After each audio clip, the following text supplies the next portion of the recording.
Vamos a recibir el saludo del ingeniero Luis Iberoni, que repito, conoce profundamente este tema, integra este CONACAMI a nivel nacional, ha tenido participación en eventos internacionales y hoy está aquí en este humilde programa. Ingeniero, buenas noches. Muy buenas noches, Ángel. Gracias por tu invitación y con el mayor gusto, como siempre, apoyando al pueblo de Tambo en sus luchas, en su defensa de la agricultura, del agua y de la vida. ¿Por qué apoyando, ingeniero? ¿Por qué oponerse, como dicen otros, en forma cerrada, como dicen los de la otra parte, oponerse al progreso, al desarrollo, a oponerse a la plata, a la gran cantidad de dinero que va a ingresar a la provincia si que entra a la mina, como dicen los operadores de la mina? ¿Por qué? Usted es ingeniero, usted conoce el tema, cuéntenos.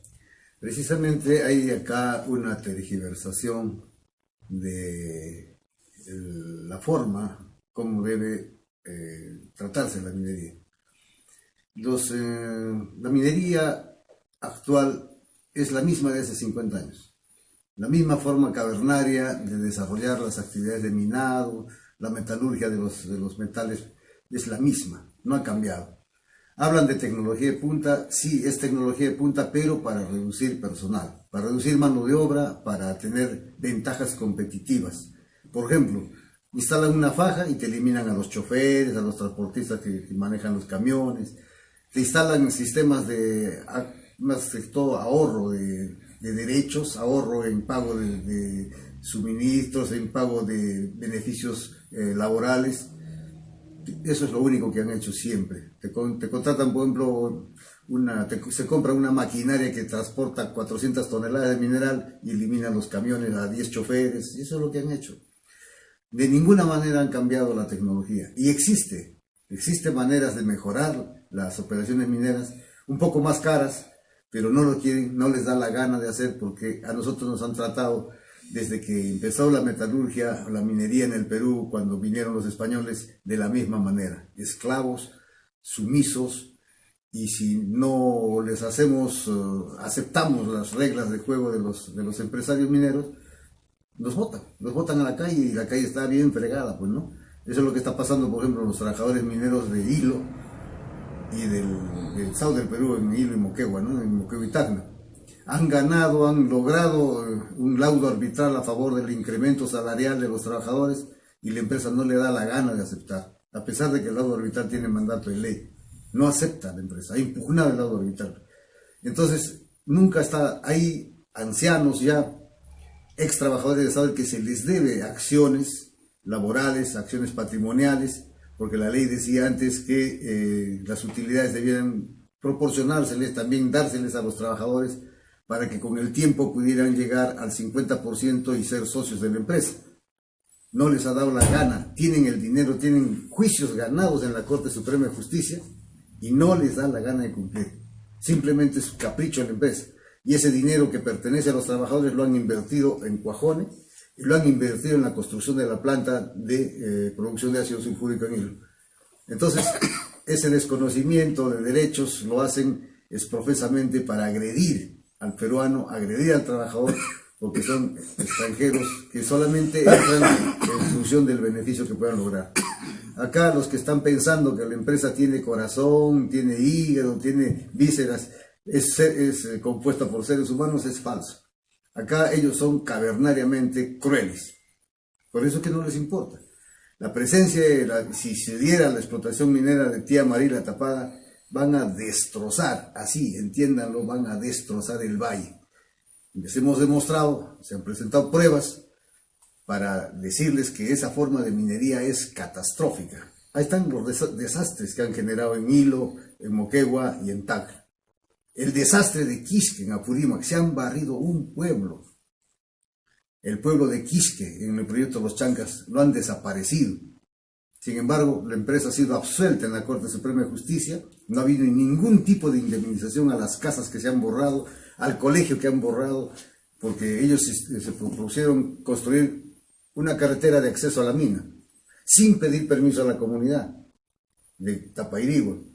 Entonces los comuneros se levantaron, se opusieron, al dirigente, al presidente de la comunidad le opina a la fiscalía 30 años de prisión, y al momento de ser interrogado dice, ¿por qué te opones? Primero, es nuestro territorio, se han metido sin pedir permiso.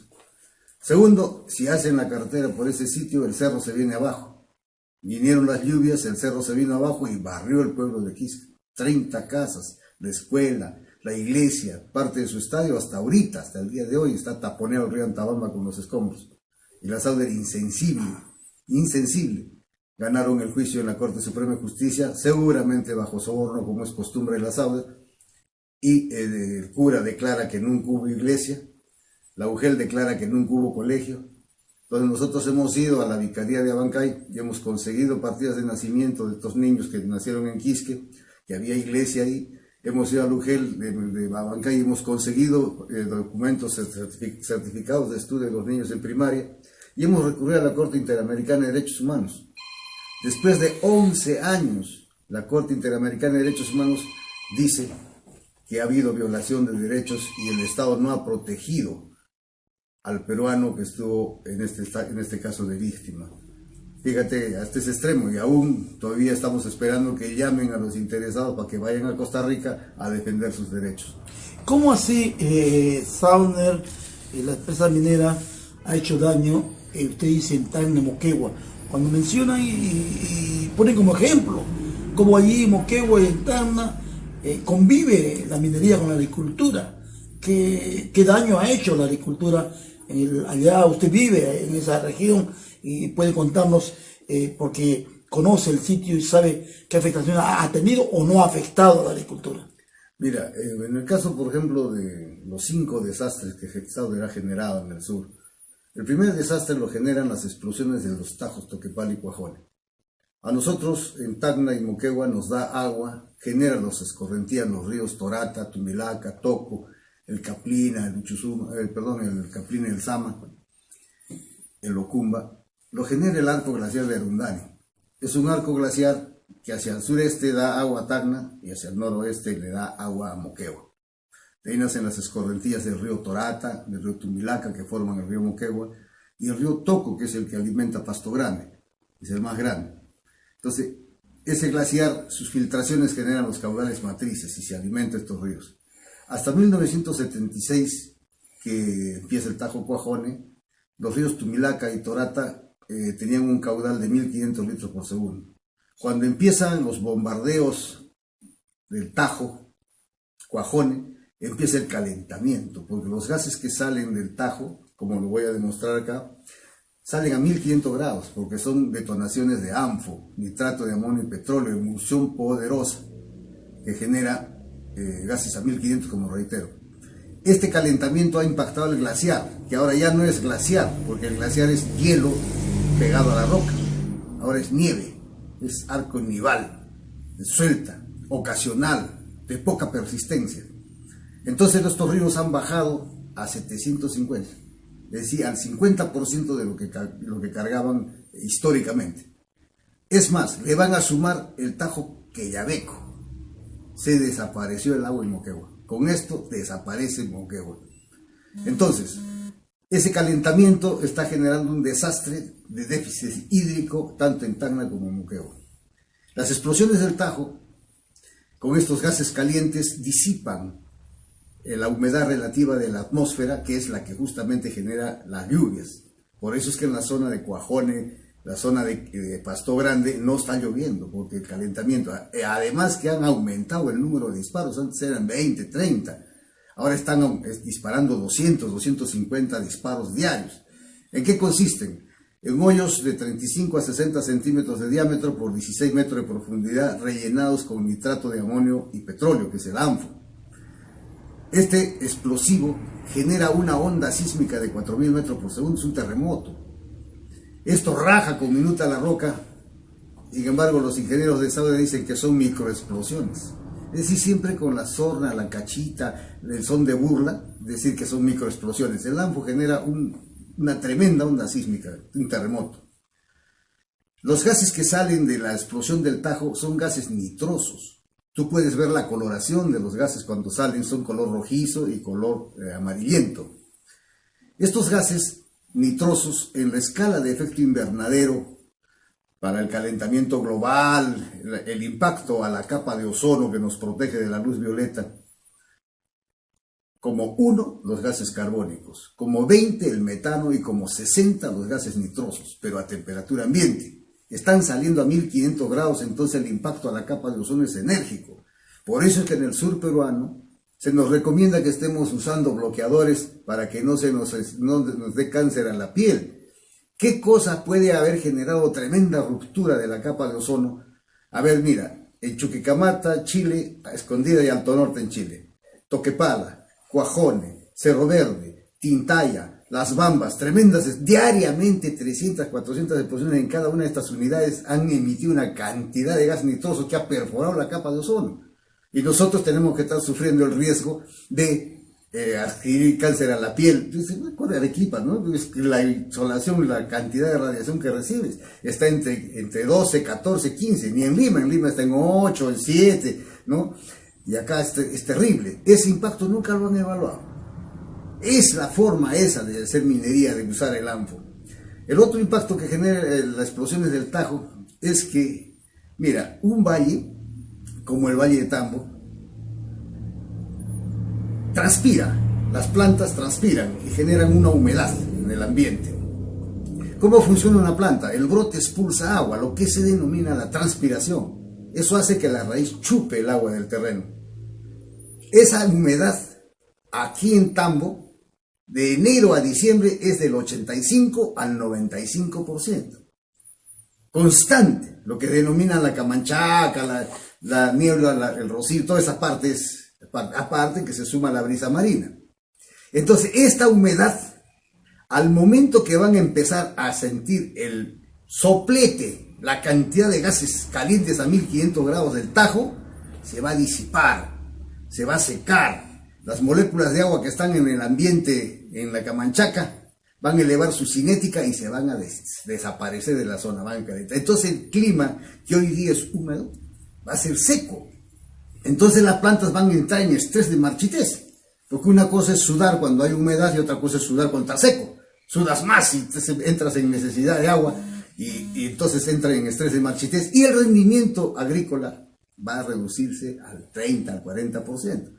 Si un hectárea hoy día produce, por decirte, unas 20 toneladas por hectárea, por decir, no sé cuál es la proporción de papa, con este calentamiento va a producir 5 o 4. Entonces la quiebra, el impacto económico, aparte del impacto del desarrollo de la agricultura, va a ser terrible. Y así es como está pasando en Torata actualmente, por ejemplo. Así es como está pasando en Arequipa a consecuencia de la influencia del Tajo Cerro Verde.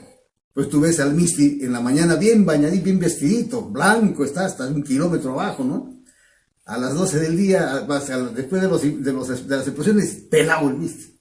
¿Qué puede haber calentado tanto que una inmensa masa de agua, como 500 metros cúbicos que estén cubriendo el Misti, se hayan evaporado tan rápidamente? No hay persistencia ya, corre, ve el Misti, Pichu Pichu. Todavía el Chachani está más lejos de la influencia de Cerro Verde porque estalla el Tajo y los gases calientes se van directamente contra el Misti. Algún congresista un día me dijo, estás equivocado porque los vientos de la mañana son de sur a norte, de la tarde es de norte a sur, y no, es que cuando tú levantas, calientas una masa, ¿qué cosa es el viento? El viento es el movimiento de la masa de aire de una zona de alta presión, caliente, a una zona de baja presión, fría. Si tú tienes a esa altura, a los 4000 metros, estás haciendo un disparo, esa cantidad de gases calientes que están saliendo se van de frente contra el Misti y contra el Pichu Pichu, ¿no? Caliente. De una zona, entonces está generando viento, está bien históricamente, la rosa de los vientos te dice que de norte a sur en la mañana, pero estás generándolo, estás generando un movimiento en la masa de aire que está calentando el Misti, está calentando el Pichu Pichu, y lo seca, pues lo evaporan, ¿no? Y si tú vieras, hay un video que ha publicado un señor de Yarabamba desde su techo, filma cómo en el momento de la explosión salen los gases y el polvo que genera las explosiones directamente a la atmósfera y se viene contra ellos. Piaca, Poxi, Polobaya, Quequeña, Chihuata, Uchumayo, toda la zona cubierta de polvo, que es el otro impacto, ¿no? Ustedes pueden observar, por ejemplo, el impacto del polvo de 2.5 a 10 micras, que es polvo que genera las explosiones del Tajo, es polvo respirable, se te mete de frente a los pulmones. En el caso de Arequipa, por ejemplo, Arequipa tú ves a las 5 de la mañana, 6 de la mañana que está amaneciendo, tú mira la cantidad de polvo, entras por Uchumayo o entras por Cerro Verde y ves la ciudad cubierta de polvo, que está pululando. ¿Compuesto de qué? De sulfuros. ¿Con qué existen los sulfuros de cobre? La chalcopirita degenera un poco, pierde azufre o se modifica su composición, se vuelve chalcosita, bornita y empieza a degenerarse, ¿no? Entonces, el mineral de cobre ocurre siempre con los sulfoarseniuros, o sea, sulfuro de cobre, fierro y arsénico. Entonces, este arsénico, este polvo está volando por Arequipa, está respirando arsénico. Estás metiendo sulfuros al territorio, y esos sulfuros, al oxidarse, se generan ácido sulfúrico y sulfatan las tierras. Y eso es lo que está pasando en los ríos, por ejemplo en Aruntani, cuando botan los sulfuros, se generan en sulfatos. ¿Por qué? Porque hace ácido sulfúrico. Por eso que el Tambo está cargando mayor cantidad de ácidos de sulfatos, ¿no? Igual que en Moquegua, en el caso de Quellaveco, que te lo voy a comentar luego. Entonces, el impacto del calentamiento y de la generación de polvos. Ustedes pueden observar que cuando se habla, y la SADER dice acá, que no va a haber polvos en el Valle de Tambo, que van a esperar que el viento sople al norte para que se lleven los polvos de las explosiones. Eso es ridículo, es infantil decir esas cosas, ¿no? ¿Por qué? Porque entonces van a aumentar el área de influencia. Esos polvos que va a generar el Tajo se van a ir a depositarse en la agricultura de Vítor, La Joya, va a ir a Camaná, a Majes, a Santa Rita de Siguas, ¿no? Y ellos mismos, mira, este gráfico, por ejemplo, este gráfico es de 10 micrones. Fíjate, ellos mismos, la SADER presenta este gráfico de simulación de la presencia del polvo. Acá está el río Tambo. Acá está el río Tambo. Y mira dónde se quedan los polvos que genera el Tajo de Tía María. Clarito, ¿no? Ellos mismos, acá está SADER Perú en la leyenda. Y cuando se trata del polvo de 2.5 micrones, igualmente. El polvo se queda, inclusive llega hasta el mar. Ustedes pueden ver la coloración rosa, es el polvo que genera el Tajo. Es la simulación que han presentado ellos como sustentación. Acá está, clarito. Mal pueden decir ellos que no va a haber impacto del polvo. ¿Qué va a generar este polvo en el Valle de Tambo? Lo primero es que la gente lo va a respirar y como es polvo tan fino, se va a meter a los pulmones de la gente, a los pulmones de los animales, aquí en Tambo. Y como estamos demostrando, el polvo va a estar en el Valle de Tambo.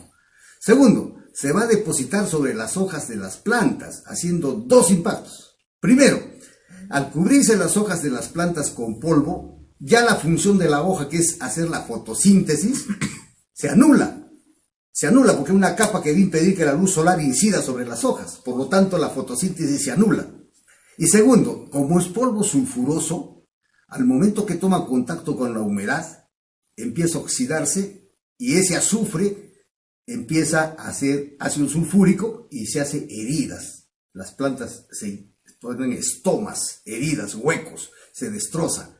Y es más, ese polvo sulfuroso va a depositarse en los terrenos y los van a sulfatar. Es más, como está ocurriendo, y reitero, con el arsénico, este polvo de arsénico, cobre, fierro y azufre se va a depositar en los terrenos de las chacras, lo va a sulfatar, y ese arsénico y ese cadmio y otros ocurrentes con el mineral de cobre se van a meter a los cauces de agua y se van a quedar en el terreno. Más adelante este cadmio, este arsénico va a ser metabolizado por las plantas y la cosecha se va a malograr. Si tú tienes un zapallo va a estar con un contenido de arsénico adentro, ¿no? Va a tener un contenido de cadmio adentro. Entonces se malogra todo. Eso es a consecuencia de que ellos mismos, en sus propios gráficos, están diciendo en el estudio de impacto ambiental que eso se va a producir. Ingeniero, en cuanto a la afectación allá en la región Moquegua, me hablaban de una zona denominada llamada Ite. Me cuentan las personas que conocen, y usted también seguramente, porque ella allí, que era una zona donde había mucha agricultura, inclusive ganadería, me dicen, no sé si es cierto, usted me va a desmentir o me va a ratificar, y que eso a consecuencia de la aparición de las primeras minas, fue desapareciendo poco a poco, se volvió un desierto. ¿Qué desierto? Es cierto, pues, de que ahí la desembocadura del río Locumba es en la irrigación de Ite, ¿no? Hay dos cosas ahí. Primero, el río Locumba nace del glaciar de Arundani, del Tutupaca, el Yucamán, el río Salado, el río Callaza, que entran a la laguna de Aricota. De la laguna de Aricota, de sus filtraciones, generan el río Curibaya. El río Curibaya se junta con el Ilabaya y forman el río Locumba, que es el que desemboca en el mar en Ite, ¿no? Entonces, las aguas dulces que genera toda la zona de Candarave, que hoy están en conflicto con las aguas, precisamente por el uso del agua, y por el mal uso del agua, y por la mala relación que ha generado Sauder con los moradores, con las comunidades campesinas de Candarave, Tarata, Guanuara, y otras comunidades aledañas, el agua dulce se la han derivado a la mina. De la laguna de Suches, de la laguna de Vizcachas, se han derivado las aguas dulces, dejando las aguas saladas, que entran a la laguna de Aricota. El río Callazas es un río salado, el río Salado también peor, más aún, que tienen elevado contenido de arsénico. Es decir, han dejado el boro, el arsénico, que sigan discurriendo para que el pueblo la consuma, para que los animales la consuman, para que la agricultura sea limitada, porque ahí no puedes producir como en Tambo. Allá solamente produces maíz, alfalfa, pero no puedes diversificar la agricultura porque es el boro y es el arsénico que están generando que la agricultura no se desarrolle. Y precisamente, ¿por qué? Porque las aguas dulces se las han apoderado en la zona alta, las aguas.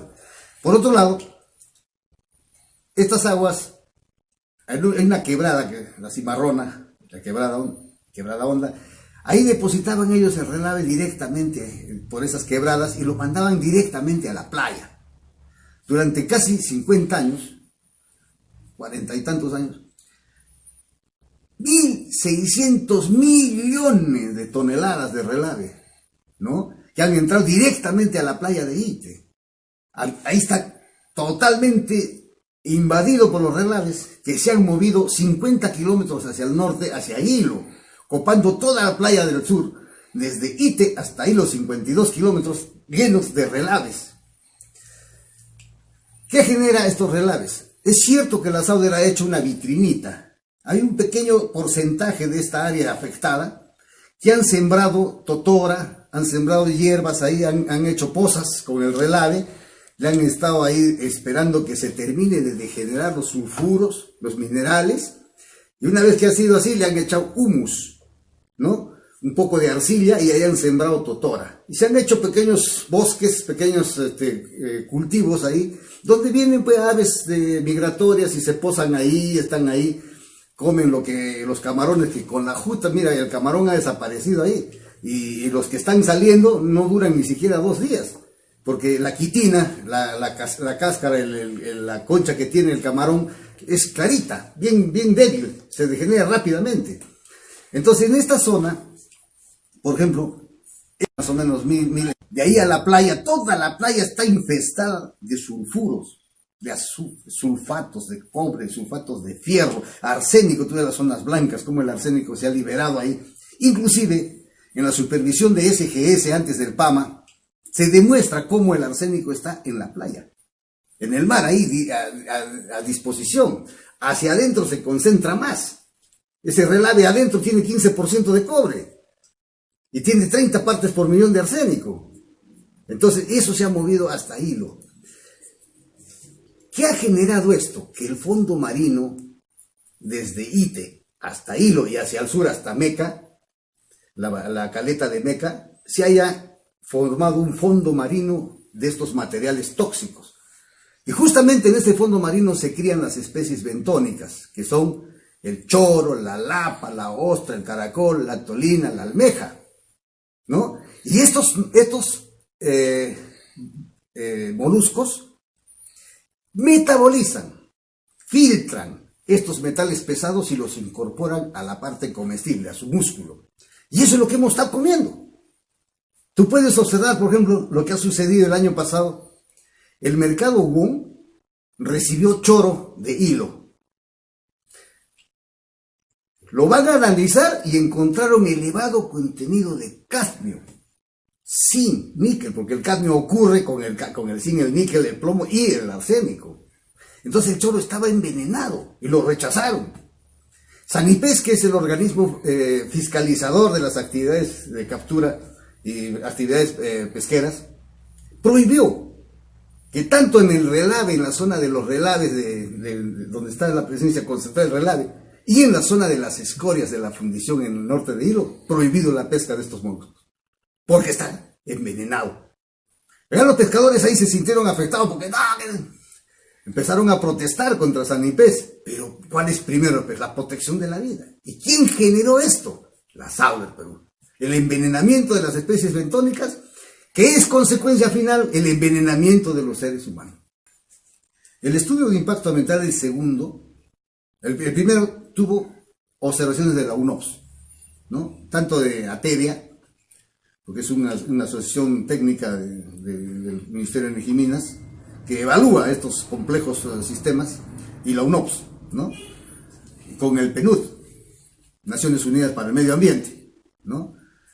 Estos organismos han hecho observaciones contundentes, que era obligación del gobierno exigir que se cumplieran o se levantaran, se absolvieran antes de seguir procediendo a darle pase a las exposiciones del estudio de impacto ambiental.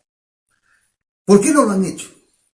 ¿Por qué la UNOPS tuvo que entregar al abogado del pueblo, que en ese tiempo era abogado del pueblo, el señor Gómez Urquizo, el estudio, y no entregárselo al Ministerio de Energía y Minas, como correspondía, porque no le quisieron pagar?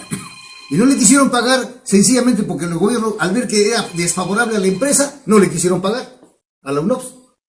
Sin embargo, esas observaciones no fueron levantadas, ni siquiera mencionadas en el segundo estudio de impacto ambiental. ¿Por qué? Porque decían, esas observaciones y las observaciones que te han hecho corresponden al primer estudio, que ya no corresponde hacerlas de nuevo en este segundo estudio.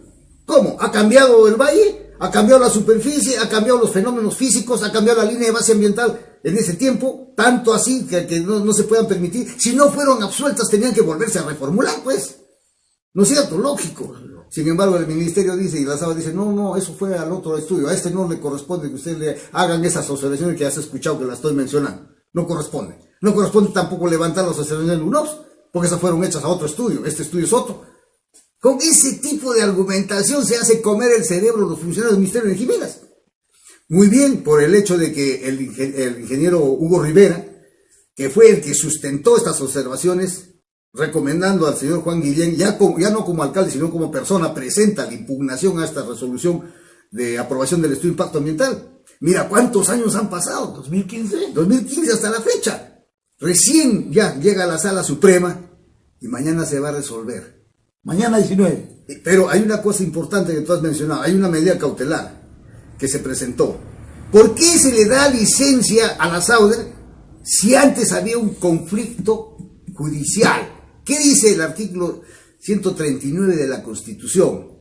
Ninguna autoridad puede abocarse a dar licencias, permisos, autorizaciones mientras no se pronuncie la autoridad jurisdiccional. En este caso, mientras no se pronuncie la justicia, no han debido dar la licencia, porque está pendiente pues todavía de resolver, ¿no?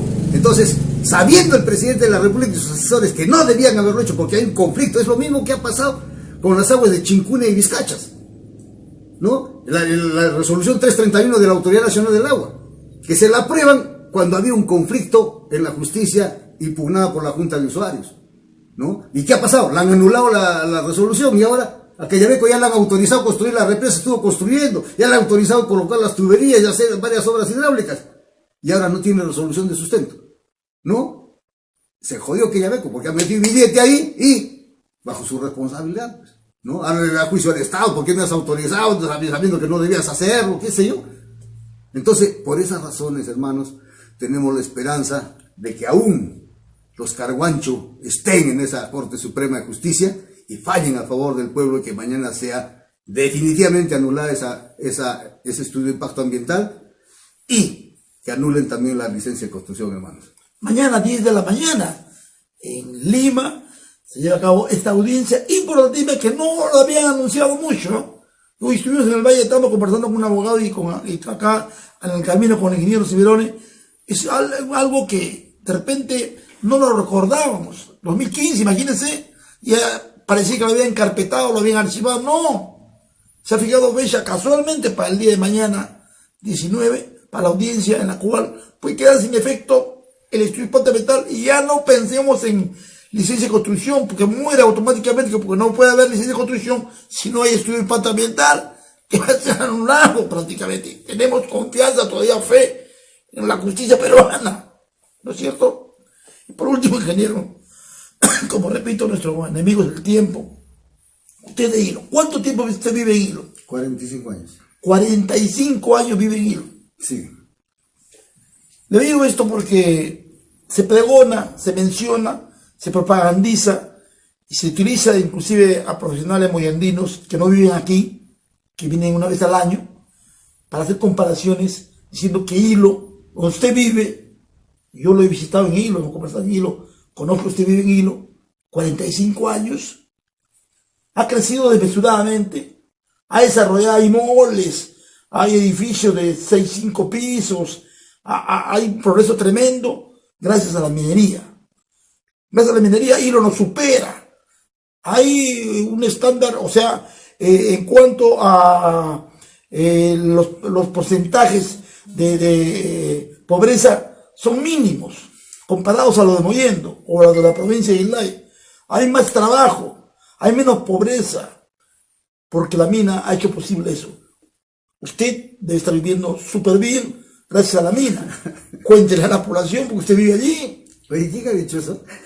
Bueno, lo dicen los promotores, los voceros de Estado del Perú, que hacen prensa acá, que no son de aquí, hacen prensa aquí, y lo repiten de repente por personas que están a favor de la empresa minera. Mire, hermano, la verdad que ha servido el canon minero para la corrupción. Ha llenado los bolsillos de los alcaldes, ha llenado los bolsillos de los presidentes de región. Por eso decía el anterior presidente de región, el Jamocho Rodríguez, que él robaba en carretilla y que Martín Vizcarra robaba en tráiler. Entre rateros se señalaban, ¿no? Y ahorita está a las puertas del señor Vizcarra, apenas deje la presidencia de irse preso porque ha robado, pues, y se le está jugando. ¿Y el paso a los demás presidentes? Así es, igual que Jamocho Rodríguez, inclusive uno de sus hijos estaría siendo investigado por asesinato. Eso es lo que ha generado corrupción. El canon minero. El alcalde de Hilo, que era escudero de la SAUDER, Jorge Mendoza Pérez, está preso por ratero, y justamente lo que se ha robado es el dinero del canon. Pero ¿qué cosa es el canon? Es el impuesto a la renta. Eso no es una dádiva, una bondad de la minería que te lo está dando porque cree que tiene responsabilidad social en el ambiente en el que impera, en el que trabaja. ¿No es un beneficio que nos da la empresa minera? No, ellos inclusive les están devolviendo los impuestos. ¿Has visto las noticias que les devuelven el triple, el cuádruple de lo que pagan como IGB? Ahora, ¿qué ves en Hilo? ¿Ves ornato? Se ha gastado el dinero, en vez de en hacer proyectos productivos, se ha gastado en pintar, en poner bonitas veredas, en poner glorietas. Eso es. Es como una mujer tuberculosa que se pinta la cara, pero por dentro está carcomida. ¿De qué vive el puerto de Hilo? De la pesca. De la pesca vive, señores. Ese es el motor principal de Hilo. Así como acá en el Valle de Tambo y Mollendo, la agricultura es la que sustenta la economía, fundamentalmente allá es la pesca. Y principalmente la pesca artesanal, no la industrial, ¿no? Ahorita, por ejemplo, están en bonanza porque hay una abundancia de potas y frutos hidrovíos que están felices los pescadores y el pueblo vende, el pueblo gana, trabaja, mueve, economía, la pesca. Hasta los huecos se llenan de plata ahí. O sea, la pesquería. O sea, no es la minería. No hay mina en Hilo. O hay mina, porque dicen la mina de Hilo. No, hay una minita allá arriba, pero fíjate, mira, el trabajador de la SAUDER no invierte en Hilo. Lo que gana ahí en la SAUDER, sus beneficios, todo el valle se lo lleva a otros lugares. ¿Por qué? Porque Hilo es imposible de vivir por la contaminación, por todo lo que no tienes lugares de recreación, no tienes espacios. No tienes un panorama agrícola verde donde puedas pasarte un día de relax. No, todo es trabajo, trabajo. Hay 2 playas, Puerto Inglés y Pozo Elizas. La otra playa que está ahí, porque el río, que entra el río y se lo lleva todo y no se puede uno recrear. Las otras playas que son chiquitas, tranquilas, pero se colmatan de gente, ¿no?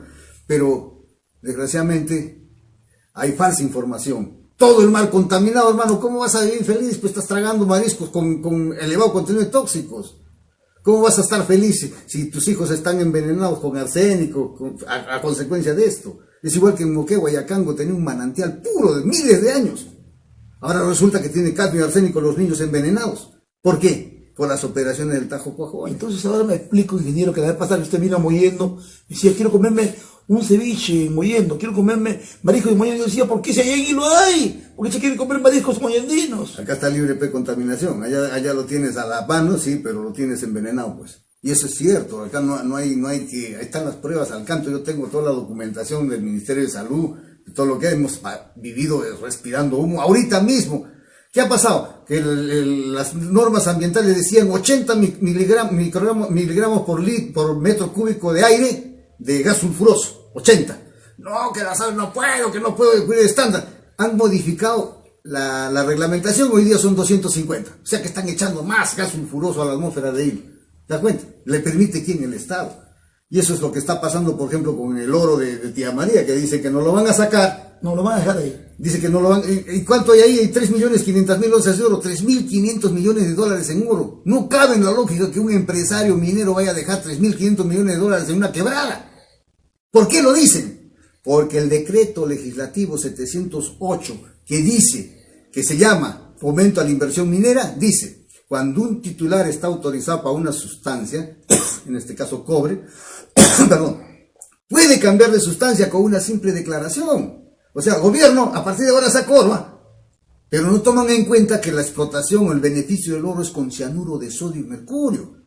Cancerígeno 100%. Es terrible, es envenenar todo. Es envenenar todo. Ahí está Yanacocha, 6 lagunas envenenadas. Ahí está Chalhuanca, ahí está Orcopampa, ahí está Aruntani. Aruntani, ¿sabe qué cosa saca? Oro. ¿A dónde ha chorreado el cianuro que le ha sobrado? Lo ha chorreado a Pasto Grande. ¿A dónde está chorreando? Al río Tambo.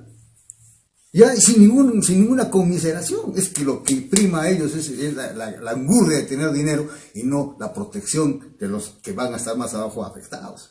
9:07, nos pasamos nuevamente, ayer también la hora, hoy también nuevamente, pero vale la pena, ingeniero. Yo quiero agradecerle profundamente, agradecerle su presencia, venir desde Hilo, colaborando con la salud y la vida de la gente de la provincia de Islay, con estas explicaciones didácticas, sobre todo fácil de entenderlas, sobre todo con un contenido de poder decirle a la población por qué el Valle de Tambo se puso en la mina, no por gusto.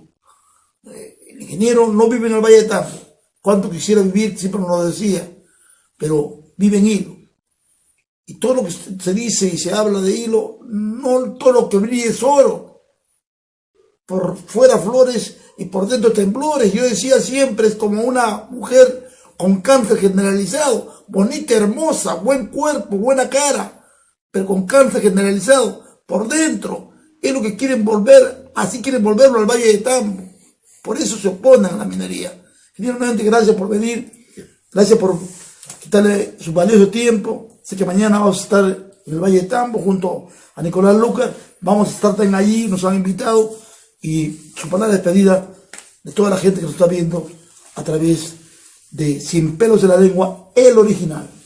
Muchas gracias por tu invitación, con el mayor gusto, siempre dispuesto a servir al pueblo de Tambo, al pueblo de Islay, a todos los pueblos del Perú que recorro. Por ejemplo, como te mencionaba, el domingo debo estar en Ilave, están generándose ya también todo un movimiento en contra de la minería a consecuencia de los impactos ambientales.